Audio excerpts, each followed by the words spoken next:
From the East and the West, you've heard others, but now you've tuned into the best. This is a Prime Wave Media production.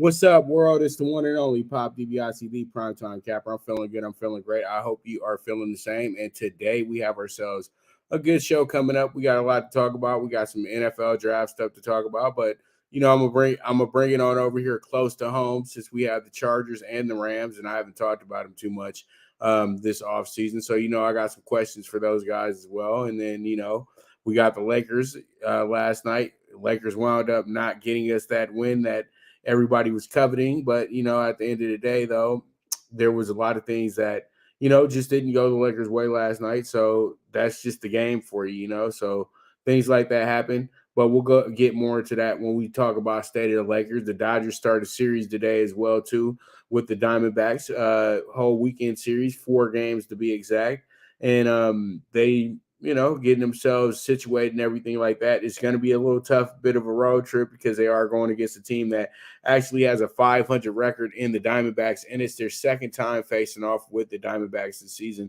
who did split the series with them in Los Angeles. But let's get to our first topic in hand, and that's going to be this one right here. Our first topic in hand is going to be this.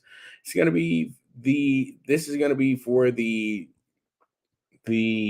Chargers, and the Chargers literally have pretty much went ahead and, you know, said exactly what they need. Can they find their shutdown corner in the draft? That's my biggest question for the Chargers this year. I don't think that trying to sign somebody is going to be helpful for this team because they have tried to do that last year with Jace Jackson, and that did not work. He wound up getting hurt, and he was out for pretty much the season. He wound up breaking his kneecap, but he had a bad knee anyway going into the year. So I think he kind of forced it and found himself in a pretty bad position when everything was all said and done. So, you know, I think when it comes down to it, you know, you need something to really help Derwin out, you know, and I think that will be the biggest thing for this Chargers team moving forward is that if they can get some help from Derwin, then they can really be one of the better defenses in the NFL. I know the Chargers are really looking forward to being, you know, a top-notch defense. They went out and signed, they traded for Khalil Mack, and they actually made sure that they kept Khalil Mack around because a lot of people thought that Khalil Mack was going to be a casualty to the cap, but they wound up working around the cap and making some cap room. So they were able to restructure contracts with guys because guys don't want to leave Los Angeles. It's just that simple. So, you know, I just truly think that the Chargers, all in all, they will figure out a way to bring in some defensive backs. They'll probably not draft this defensive back early. They'll probably draft these guys in the middle rounds. And I think that they're going to get more than one. I think that they should go ahead and get themselves kind of situated in that department. 2 or 3 would not be a bad look for them to bring in some guys, but they have to make sure that these guys are, they don't have to be top-notch all-American guys or anything like that, but they do need to be guys that can fit into their system. And I think that that's exactly what Coach Staley is looking to do. And I would say save some money. You don't need to dip into the free agency, even though free agency is not all the way over with yet. But we know we're at the point now to where the best players have already been signed. So just hopefully they can make sure that they find a guy that's adequate for, you know, the nickel package, dime package, things of that nature. Somebody that can be a good plug-in guy as well too. So I would say you can look for somebody who's a little bit cheap on the free agent market as well too. With so many defensive backs, so they shouldn't have a problem getting that. So the Chargers, do need to get their shutdown corner in this draft right here. I think they can find that corner because I keep it real with you. I think that the cornerback position is probably the best position out of all the positions in this year's draft. They have a lot of really good players that all can be game. A lot of the top guys can all be starters on day one. You know what I mean? They're not guaranteed to be starters on day one, but they can all be starters on day one. So that's a little bit of Chargers wrap for you. And as we know, we go ahead and move forward to the other team in Los Angeles, and that's going to be the Rams. And I got the Rams, and I'm over here asking questions. Will the Rams possibly explore bringing in Cam Newton? I think that Cam Newton is somebody that is a very unique case. I think that he does bring a good leadership role with him. I think that he could fit in perfectly with this this Rams team, and I think that this Rams team will be absolutely, thriving with a guy like Cam Newton. I know it sounds crazy now, but I just say think about it. I think that Cam Newton's a guy. He's actually healthy now. He wasn't healthy those last few years that he was in the league. And he's also a guy who knows how to lead teams into the right direction. And he's a winner. And I think that you have to explore it at least because Baker Mayfield wasn't a winner. He was just somebody that was available at the time. And it's okay because he was playing football all year. So he was available and he was a name. That's good for the crowd. But Cam Newton is a name that puts butts in the seats as well, too. Even more butts in the seats. But the biggest question that you ask, do you want the circus? That's the whole thing because guys like Cam Newton bring a circus behind him as well, too. So these things are things that you really tell yourself that you hope that you can work it out. But all in all, you have to really get yourself to prepare for the big circus and all the questions on when this guy is going to start or when this guy is going to play and all the stuff that coaches have to deal with on a weekly basis. I just say that Cam Newton could be a perfect fit for this team because they want to have a quarterback that's going to know exactly what he's doing out there. The Rams looked like a deers in headlights last year when they showed that they had no backup for Matt Stafford. And Matt Stafford was a guy that needed to have probably the best backup in the league behind him, whomever that might be, and it wasn't Wilford, and I just think that that's where McVay dropped the ball at because McVay is supposed to be this offensive genius, this offensive guru and all this stuff, and he still failed to bring in an adequate quarterback as a backup. He knew that he had the possibility of losing Matt Stafford for the season because Matt Stafford is a very fragile player. And I think that they rolled the dice way too hard and they crapped out and there was nothing that they could do about it. I don't really think that the Rams were even worried about really winning this season, to be honest with you, because you already had Aaron Donald who was halfway in, halfway out. And that's crazy. He still had a great year for a guy who was halfway in, halfway out. But you know he can do better. That's the whole thing. You just know he can do better. Cooper Kupp was lost very early in the season. So I felt like the Rams really did kind of throw up the white flag after week 4. So now they can go ahead and bounce back. They can be under the radar as well, too. The Rams don't have any more pressure. The Rams had a lot of pressure on them the last few years when they were one of the better teams in the NFL. Now the Rams don't have pressure anymore. They won their Super Bowl. They hosted the Super Bowl. They are, I guess, somewhat the team of the city now after winning that Super Bowl, even though, the Raiders and the 49ers still have so much say in LA, but it is what it is at the end of the day. So Cam Newton, I really do feel like he could be a right candidate for this Rams team if they need a quarterback for a bridge situation because the Rams really are just in a bad state because all the picks they traded away over the years to make a team that won the Super Bowl. So they really are, middling right now. And I think that since they're middling, but they're still in a major market, Cam Newton is a very, very good sign for the Rams. Even though it looks like you're going after a has-been, I think that you're going after a guy that can help you win some games and keep the excitement going as well, too, for the LA Rams. All right, so let's go ahead and get into Blue Crew Daily.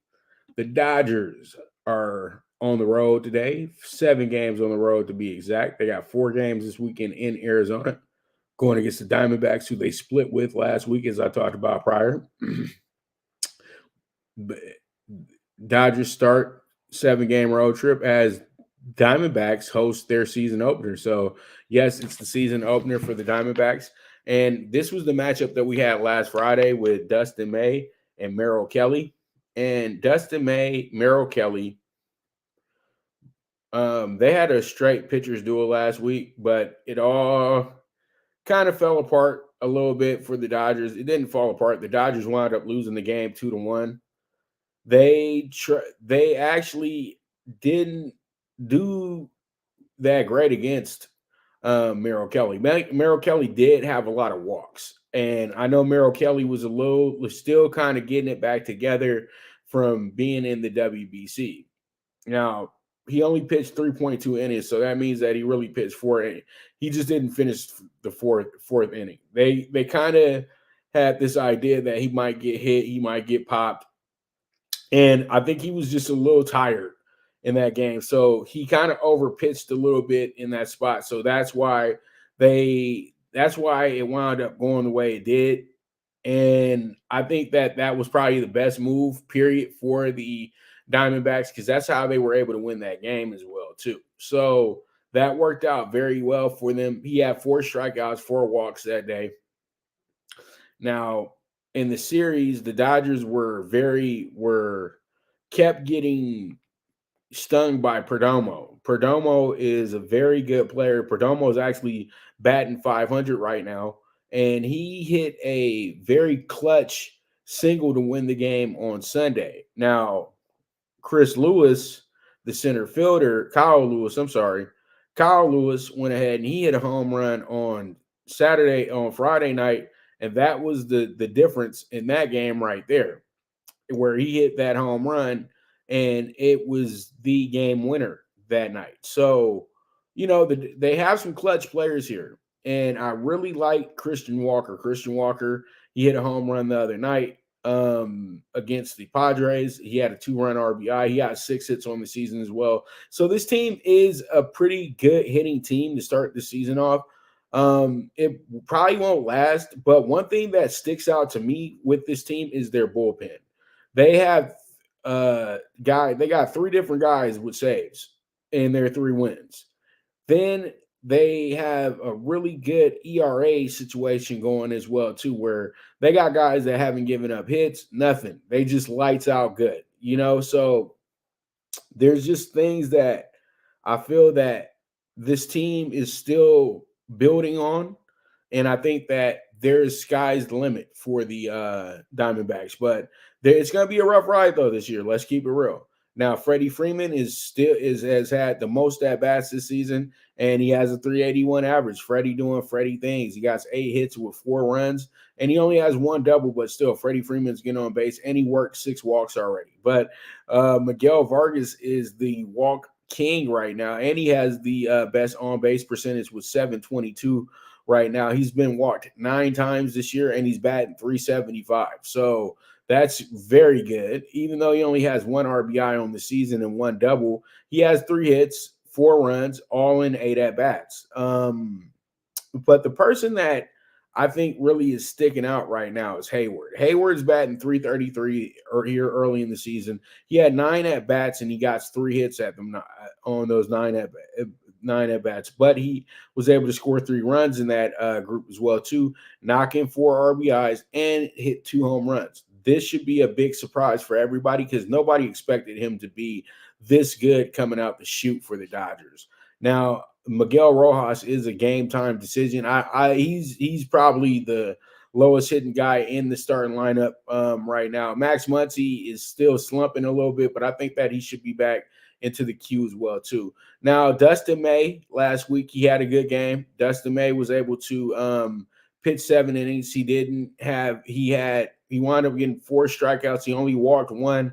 and only gave up 3 hits and threw 84 pitches. So there shouldn't be any arm issues or anything like that. But I know he's still on somewhat of a pitch count because you do want to make sure that you don't bother anything with that injury that he had suffered a few years back. But the Dodgers, all in all, in this series right here, they need to just make sure that they get a split at best. You don't want to lose the series. It'd be great just to go 2-2 in this series. The Dodgers will come out of this 6-4. Okay, so that would be pretty good as the Dodgers go into their next series on Monday. I think that it's a little tough because the Dodgers are literally playing 13 games in 14 days, and that's hard. You know what I mean? And I think a lot of people have to understand that it's good that you start off against your division because it's going to get a little tough after this Arizona series because they got to go to San Francisco for 3 days after this, and then they get a day off, and then they got the Cubs and the Mets back to back. That's always a big weekend at the stadium, a big week at the stadium when those teams are in town because the abundance of Cubs and Mets fans that live in the Southern California area. So these are two series that they really do need to take very seriously because they are the division as well. And I say that the best bet for the Dodgers is to try to get out of here with a winning record of 5-2, 4-3 at worst, but they really do not want to have a losing end to this series. You don't want to start off on the road on a losing, but it happens though sometimes. But we'll see how it goes. We'll see how it shakes out. But that's going to be Blue Crew Daily today. And let's see what the Dodgers can do. And Will Smith looking to hit his 4th home run in as many days as well, too, because Will Smith has been absolutely scorching that ball. So let's go ahead and move forward to our next spot, and that's going to be our MLB game of the day. And this is going to be our dog bet of the day as well, too. I'm going to go ahead and take the Padres to spoil the opener in Atlanta today at Truist Bank Park. And I think that San Diego is ready to get some revenge because they had their opening day spoiled. So I know that they want to come in here spoiling opening days as well too. I know Spencer Strider is on the mound, one of the better pitchers in the MLB, a guy that is probably a very early favorite for the Cy Young Award as well. But you have Blake Snell, the very consistent starter for the San Diego Padres, and he's pretty much considered their ace as well too. So I think that when it comes down to this game right here, I think the Padres will go into this one with the attitude that they would love to start this series off with a win. I truly do feel like the Braves will be a very, very I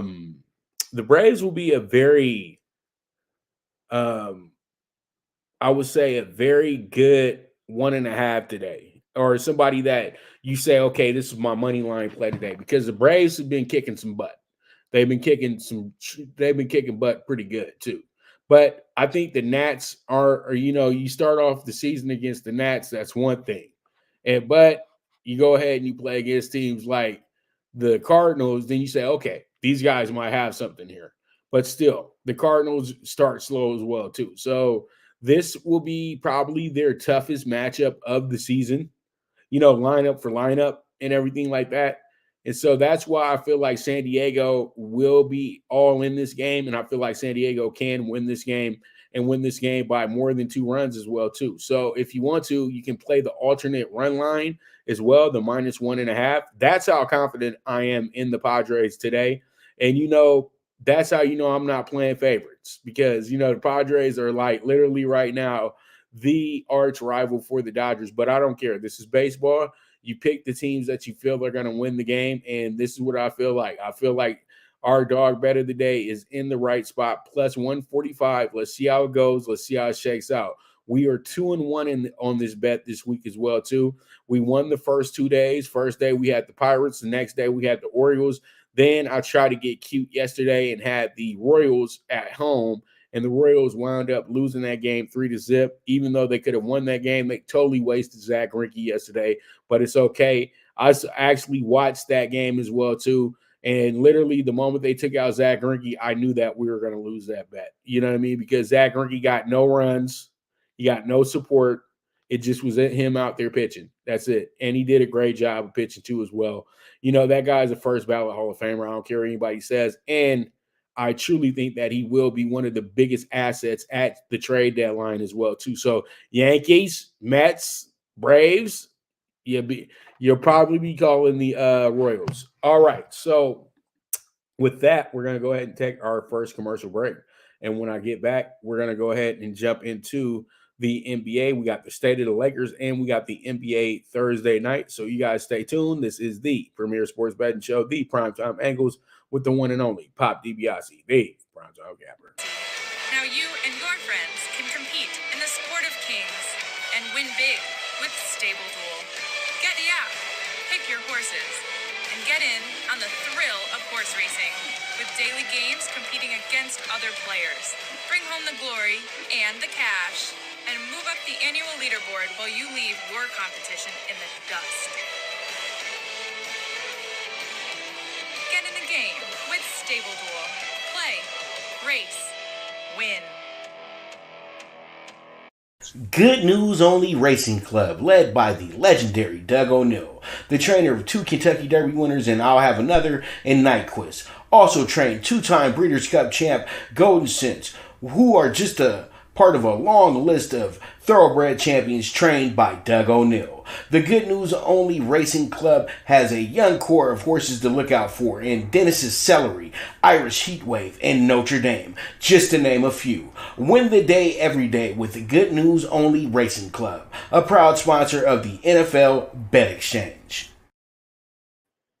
All right, we're back with the premier sports betting show, the Primetime Angles, with the one and only Pop DiBiase, the Primetime Capper. So let's go ahead and jump into State of the Lakers. The Lakers last night wind up losing by 7 points, but they were thoroughly dominated last night as well, too. Let's just keep it real.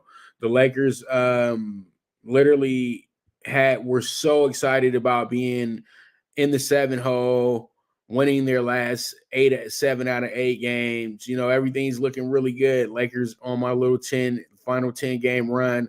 I got the Lakers, need to win 7 out of 10, finish 7-3. They were 6-1 going into that game yesterday. So everything worked out the way that it was supposed to leading up to the Clippers game. The Clippers game wasn't a dire straits game yesterday. I know that everybody wants to make sure that the Lakers secure the 6th seed, all that good stuff.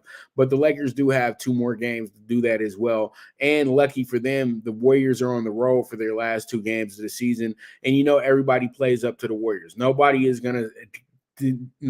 to take a back seat to the Warriors anymore. Everybody wants to figure out a way to beat them, even on nights that they're not supposed to beat that team. So I truly do think that the Lakers last night were never going to win that game. I didn't even feel good about going into that game. And it's simply because the Clippers really used the Lakers as motivation to play their absolute best. They seem to always play championship basketball or try to look like a champion when they play the Lakers over the last 11 years. Let's just keep it real. The Lakers have been absolutely atrocious against this team. The Lakers in the last 50 games have lost 43. That's awful. Even though, the Clippers spent years losing to the Lakers, I remember at one point the Lakers swept them for 10 years straight. Nobody wants to mention that, but we shouldn't be living in the past either, because the reason why the Lakers were always able to do that to the Clippers was because the Lakers had a far better roster than the Clippers. Now the tide has turned. The Lakers have not had a comparable roster to the Clippers in some time now. It seems like year in, year out, the Clippers have a much better roster since Chris Paul came to town, since Blake Griffin came to town. And that's all it really is that they just keep accumulating a better roster than the Lakers. And then they know that they get no type of mainstream coverage from the LA media itself or from the national media without having the Lakers attached to it. So literally they have a true vendetta against the Lakers, and it shows every time that they play against them. Even in games that the Clippers don't need to win, they're still going to try to beat the Lakers by 30. So the Lakers really just did not step up to the plate, in my opinion. I felt like they didn't need to rely so much on LeBron, and that's really where things got a little mucky at. And I think AD was so used to not playing back-to-backs anymore that playing in this back-to-back, he wasn't as effective as you wanted him to be. He got 17 points and 14 rebounds last night. That was awesome. That was great. But we need AD to get his 30 or better. Because when AD gets his 30 or better, the Lakers really don't lose those games.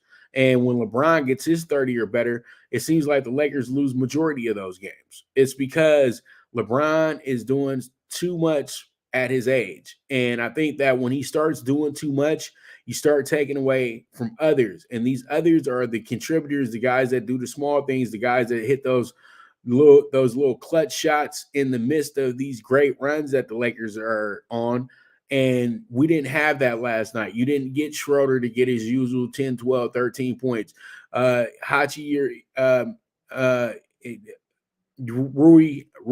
has been absolutely balling the last few games. He was averaging 18 and a half the last 3 games. Last night, he only had 4 points. He only played 17 minutes.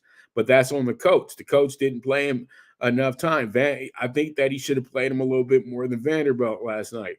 I think that Trey Brown's minutes needed to have more minutes last night because he was playing a little bit better than Austin Reeves. Even though Austin Reeves scored 25 points last night, that was still just like because he was hitting all those threes last night, but I still don't think he played good enough defense, and he made a lot of mistakes last night as well too. So the Lakers, all in all, were a tired team, but that's no excuse. You got to show up for the game. The Lakers know what time it is. We're going to be in the playoffs in a week. You're going to be tired for that as well too.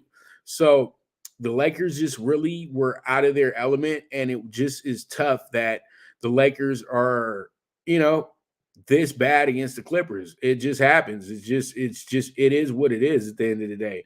And it's not something that you say, okay, the Clippers are a better franchise than the Lakers. It's just that it's the circumstance of the situation. That's all it is. So the Lakers just have to be better when it comes down to this game. They have to take it a little bit more seriously than they've been taking it. And I think that when they do take it seriously, they overpressure themselves and then figure out ways to lose to the Clippers, because about half of those wins the Clippers have had, the Lakers could have won those games, but they made a whole bunch of mistakes. But you don't want to live in the past and keep saying woulda, coulda, shoulda.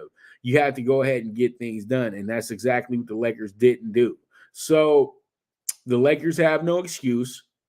They played the best that they possibly could under the circumstances. They got hit hard really early. They made a little run to get back into the game. They led by 26-25 at one point. And then once again, the Clippers went on a nice little run, and things just pretty much got out of hand. Lakers cut the lead down to 7 in the second half. Once again, things just got out of hand. And then the Lakers had a good little push there in the last 6 minutes, but it was just too late.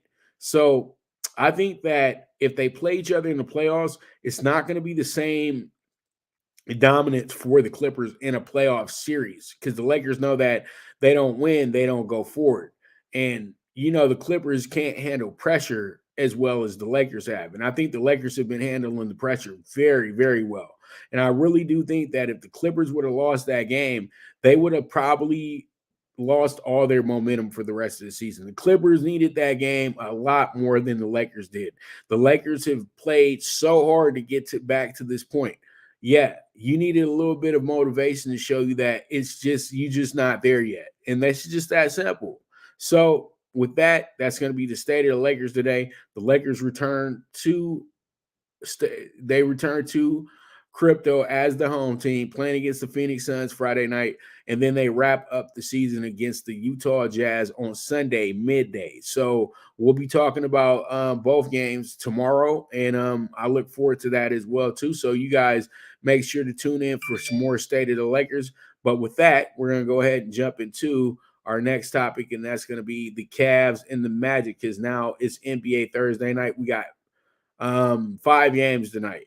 And that's the most games we've had on a Thursday in a while. So you got the Cavs and the Magic. They're coming off of a back-to-back right now as well. This back-to-back situation had the Cavs win the other night. Cavs can't get any better than the 4 seed right now. So that's where the Cavs are at, and the Magic are out of the playoffs now. So you have a very fun matchup, you could say, in a sense, tonight. because you do have the Magic as a 10.5 point favorite. And, Magic is a 10.5 point favorite. You really you can laugh at that because like they're not going to usually get that unless the Cavs pretty much have said that they're going to play their G League team tonight. And I think that's exactly what's happening. I think that most of the Cavs are going to be out. I know that Spider's going to be out. I know Garland's going to be out. But they got other guys over there that play pretty good basketball. When you're a playoff team, a lot of times you still got really good players that can compete with non-playoff teams. So I know that's kind of where the thinking's at today. And you just got to be happy for this Cavs team. They have really overcame the LeBron James bug as well. It took 5 years, but they're back into the mix. They're in the top 4 of the conference, so everything has worked out in the right direction for the Cavaliers because they made the smart moves to build back an even better team than what they had when LeBron was there. Right now, that they went 8-5 last month in March, and then they've won their 2 games here in April. So at this point, after 15 games, they're actually 10-5 this month. They're 10-5 at this point. So that is a very actually they went 10-5 last month, and they're 12-5 in their last 17. So Cleveland comes in here ready to, just make sure that everybody gets out of this thing healthy, but they're not playing their guys anyway. Orlando, they're 1-1 this month. They got 2 more games left to go. In March, March, they did win 7 games. They wound up losing 8. So they are actually 8-9 in their last 17. So this team is just kind of middle of the road, just kind of getting ready for the season to be over with. So when I look at this game, I'm going to go ahead and take the Cavs with the +10. I just think it's too many points for the Magic. They haven't been able to play well with a lot of points this year anyway. So it is what it is, and there it is. So pretty much let's move forward and let's get into our next game, which is going to be the Heat and the 76ers. This one is going to be a pretty good game, even though you have 2 teams that are kind of going in 2 different directions. Even though they're in the playoffs, you got the Heat trying to lock down that Southeast championship. You got the 76ers, who probably already know that they're going to be the 3rd seed right now. They just trying to get through the night. I know that they're not a big favorite here because let's face it, the Heat need this game a lot more than they do. And the Heat really do want to lock this down. Even though they got to be in a play-in, they are probably going to be the Southeast champions when everything's all said and done. But, they want to finish the season strong. I know they do, at the end of the day. And they don't even have to play Atlanta anymore. They got to play Philadelphia, Washington, and Orlando. And this Philadelphia game is critical. And pretty much the Philadelphia game is critical. So pretty much what we have to do here is we have to make sure that we have everything intact that will make it to where okay. Oh, man. Always, guys? Always at the time you don't need it. Yeah. What you call it?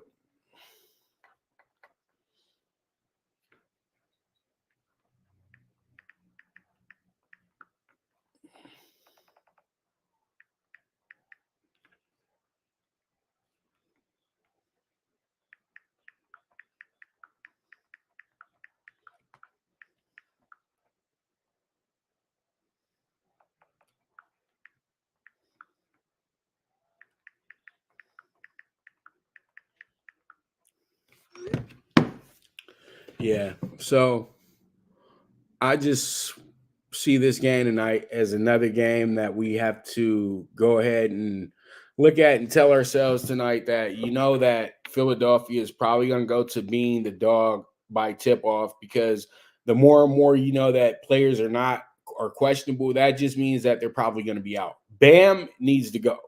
But I think that Maxey and Tucker, they don't really need to play tonight. So I think that's what I'm looking at, and I will go ahead and take Miami as my dog of the day today with the plus 120. So they're my NBA dog of the day. Hopefully we can go ahead and sweep those back-to-backs, things of that nature, and we can go from there. You know what I mean? So it is what it is. All right. So, and damn it, Tigers couldn't go under today. So pretty much we wound up losing that early game. Actually, I think we got the push there, I think.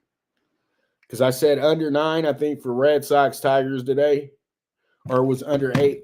Okay, it was 8. But 6-3, Red Sox win after being swept earlier this week by the Pirates. So they get their get back. They weren't going to be a victim again to the Tigers. Now, as I said, I just like the Heat tonight. I think the Heat win this game. I like them with the plus 120. Let's see how it goes. Let's see how it checks out. All right, we got the Blazers and the Spurs. The Blazers and the Spurs. Blazers coming in here 33-46. You got the Spurs 20-59. This is a battle of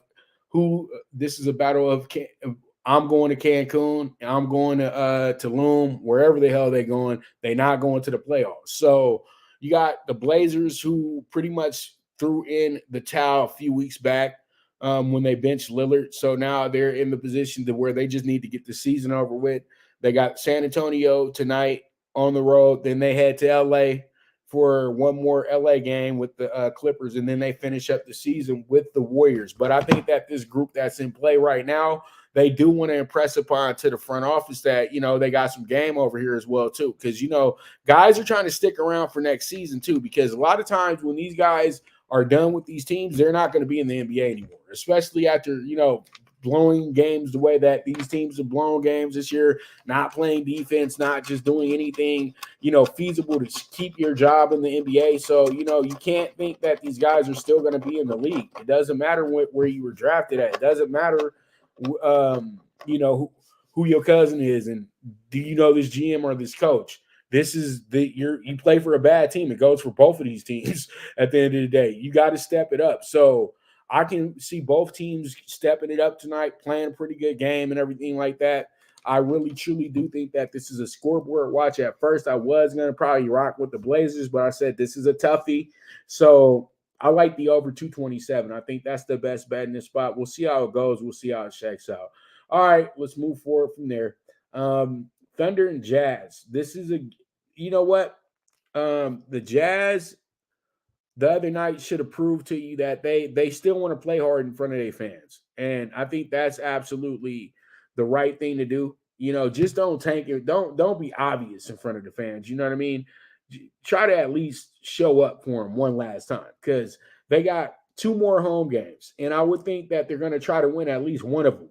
You know what I mean? But tonight is going to be tough because Oklahoma City is playing for the playoffs, and they're playing for that 10th seed. And this will be the night where they can go ahead and knock Utah all the way out. You know what I mean? Because Utah is still, think about it, is only 2.5 games out. There's 3 games left to go in the season. Say if they won tonight, Oklahoma City loses out, Dallas loses out, and Utah wins out for the rest of the year, they can sneak into this spot. So the thing is, you want to end this thing tonight. So Oklahoma City, with the win, from what we all know, will keep themselves in the race. With a loss, they can get out of the race. This game is very important for this team. So we'll see how it goes. We'll see how it checks out. But I do like the Thunder tonight with the 7. And I know that's crazy in Utah with the 7. But you know what? OKC should be good money tonight. Even though they lost that game the other night, I still think that they are still trying to make the playoffs, and this will be a very, very good game. So I'm taking the 7 with the Thunder tonight. It's risque business, but that's the confidence that I have in this team tonight, because they're trying to get to the playoffs. And literally, Utah is just going through games at this point, but Utah is still alive technically. All right, so let's go ahead and get to our final game, which is going to be the Nuggets and the Suns. And this one right here, this is pretty simple. Nuggets are not going to be having as many of their stars out there tonight, but they'll still have some guys that are good enough to keep up with the Suns. I don't care what anybody says. I think the Suns already know that they're pretty much locked into that 4 seed. So this is a game that's going to be played between the subs. All right, so that's how I'm feeling in this spot. Game's going to be played between the subs. Let's see how it goes. Let's see how it shakes out. I'm taking the under 224.5. Let's see how it goes. All right, let's go ahead and jump into Talking Tickets. And Talking Tickets, we have ourselves the super high five, 28-1. We got the Cavs with the +10. We got the Heat with the +120. We got the over 227, Blazers and Spurs. We got the Thunder -7. And then we end up with the under 224.5 with the Nuggets and the Suns. We have the NBA super high five at 28-1 once again today. And that's going to be our ticket for today. And as I said before, our dog of the day is going to be the +145 on the Padres to spoil Atlanta's opening day as well, too. So hopefully we can push that record to 3-1 this week on the dog bets this week. You know what I mean? Because yesterday just didn't sit right with me, man. You know what I mean? So it is what it is. And, you know, pretty much that's why we play the game. But quick scores in the MLB before I let you guys go. Right now, as Mr.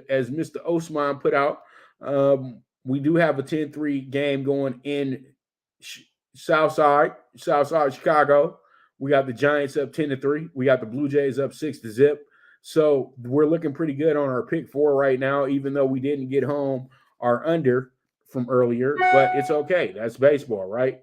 So yeah, so we didn't get our under 8 home, but our Giants bet is doing real good. Our Blue Jays bet is doing good. And then we got the over 11 with the Nats and the Rockies today for the opener at Coors. So there it is. There it is. I want to thank you guys once again for tuning in. You guys are the absolute best. I will be on the Mike Abadir show at 4 o'clock Pacific time today on Voice America. So you guys tune in for that. We'll be on there live, but it's also recorded as well, too. So you guys tune in. And if you guys want to, you guys can always call in to that show as well, too, and talk to me and Mike. So we'll be doing that from 4 to 5 today. And we'll be talking some Santa Anita Derby on that as well. So you guys, if you want to have hear some horse racing talk, tune on in and we'll go ahead and we'll get it done. And I'll have more about the horses tomorrow. I will have my best bet for the Santa Anita Derby, one of my favorite races in all of horse racing as well too. I might even go to the race on Saturday. I don't know. I don't know. Even though it's not as hyped as it usually is. It hasn't really even been that hyped in the last 3 or 4 years, but still, you know, just something to do on a Saturday. You know what I mean? So pretty much there it is. There it is. I thank you guys very much for tuning in. I'll be back tomorrow to wrap up the week for you guys. We got some boxing to talk about, boxing bets, because we got 3 big fights coming up this weekend on 3 different networks. Also, we'll be talking some more baseball because we'll have a full schedule tomorrow. We'll be talking some hoop as well too, because we'll have a full schedule in that as well.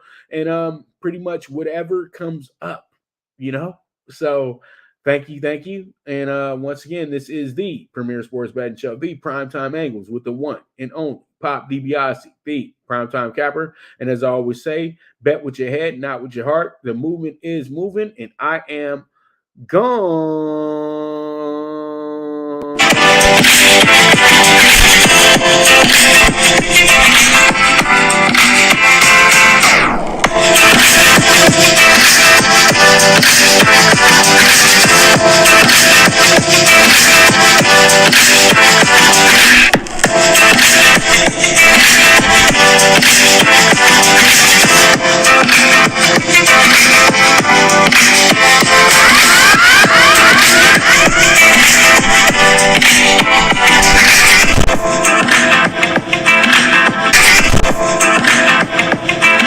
From the East and the West, you've heard others, but now you've tuned into the best. This is a Prime Wave Media production.